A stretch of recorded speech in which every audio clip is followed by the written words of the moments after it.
Start. Hello everybody, I just want to present to you our amazing quality module, quality assurance module, which is perfectly integrated with the production monitoring system, and how to enter the process. When we find defects, we can select whatever defect and operation the defect was found, and it will be registered in the system. So here we go.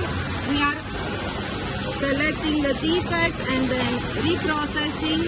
Then we go for SEWING DEFECT, and we find the operation where the defect was found and select it.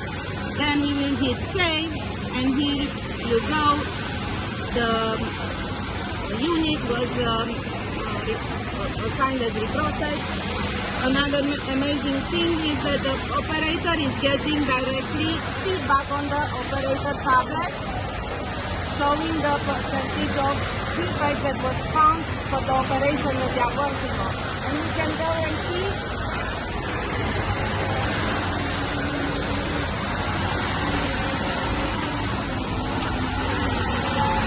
we have to wait.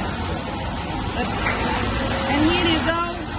According to the unit sound, the tablet is changing color with the scoring, and the operator can take direct action to correct